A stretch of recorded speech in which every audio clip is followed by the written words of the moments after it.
Ashama akkam jirtu kabajamtoota hordoftoota chaanaalii Tsiyaatuub ani nagaa kootii bakkuma jirtanitti nagaa waaqayyoo isiniif baay'atu warreen mana kootii faaraa taatanis baga nagaan dhuftaniin jedha har'a kan inni isinii qabadhee dhufee haala kamiin karaa salphaatee keekii sooftii ta'e hojjechuu akka dandeenyudha.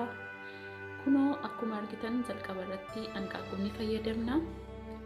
Ani hanqaaquu laman fayyadame isin akkuma baay'ina keekii hojjettanitti amma isinitti tole fayyadamuu dandeessu.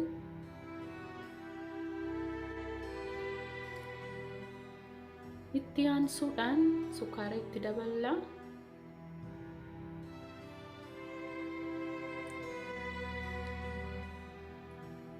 Maankaa shaayii walakkaa kan ta'u soogidda itti daballa. Amma sirriitti waliin dha'uu qabna. Akka keekii bareedaaf baay'ee keekii laafaanuu ta'uu danda'utti sirriitti rukutamuu qaba. Bifa isaa kana gara bicaarraa xinnoo gara adiitti siquu qaba. Kanaafiyyuu amma inni bifa isaa jijjiirratutti sirriitti rukutuu qabna.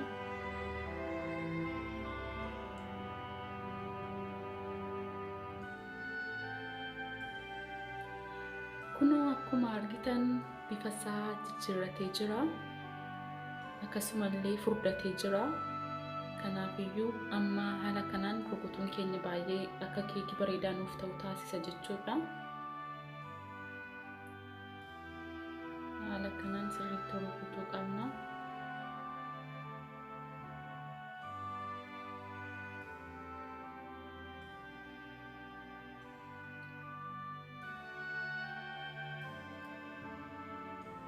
Sana booda zayitii itti daballa.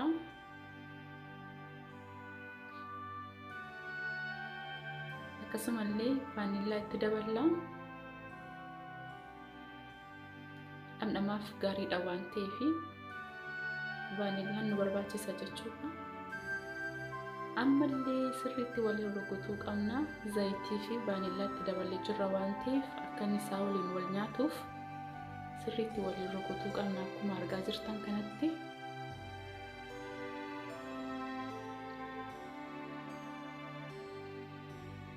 Inni furdatee gara kireemitti illee siqee jira baay'ee bareeda.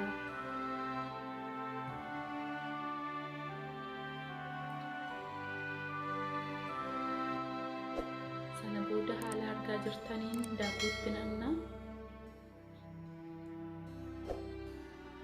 Akkasumallee beeking powder itti daballa.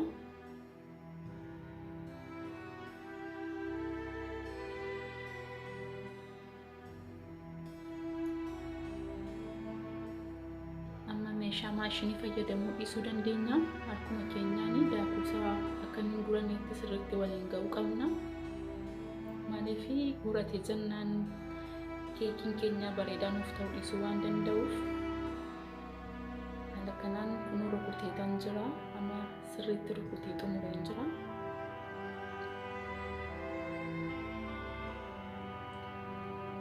Achi booda kun akkuma argitanii qodaan itti tolchu sirreeffadhee tan jira. Waraqata kana yoo qabaattan gaariidha.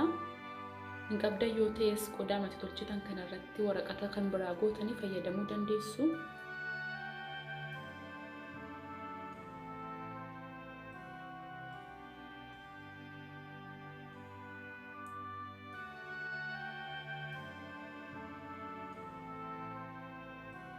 Ispiree kana yoo qabaattan gaariidha. Hin qabdan taanaanis zayitii xiqqoo isheedhaan akka jallisaa isin jalaa hin qabannetti zayitii xiqqoo ishee jalatti gochuu dandeessu. Haala kanaan ispiree koo hunduma isaa ittiin biifa. Sana booda walakkaa qodaa kanaa kan ta'u ittiin naqa jechuudha. Sababni isaa yoo guutne booddee wanta boqotuu danda'uu fi muduraatti baduu danda'a. Walakkaa qodaa kanaa itti goona jechuudha.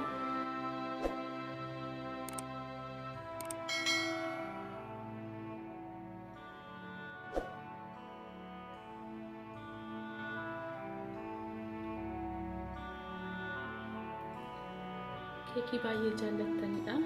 kunoo haala kanaan qodaa kootti naqee xumureetan jira. Keekii baay'ee bareedaa ta'edha. Baay'ee akka jaallattan abdii guddaan qaba.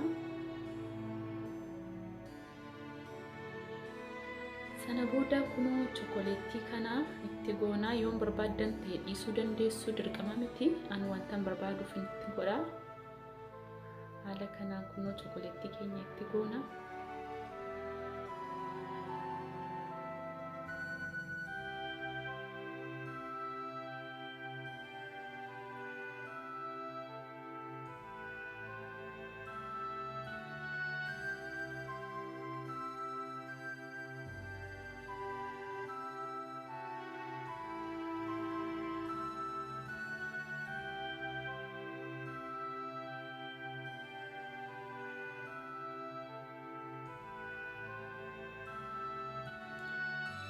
Kunoo haala kanaan xumureetan jira.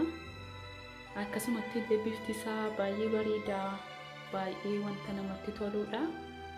Amma kan naaf meeshaan itti bilcheessu keessa digirii 200 irra daqiiqaa 20 nan tursa. Sana booda gaafa inni bilchaatu walitti deebina.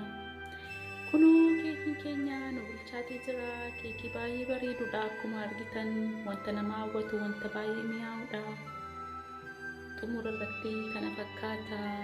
Baay'ee karaa salphaa fi karaa namatti toluun wanta hojjetamudha. Egaa kabajamtoota hordoftoota koo wanta na hordoftaniif guddaa galatooma. Viidiyoo koo yoo jaallattan like, share, subscribe gochuun akka na jajjabeessitan gamanumaa hin dhaamsa isiniif dhaama. Hanga viidiyoo taanti walitti deebinutti nagaan naaf turaa. Isinin jaalladha.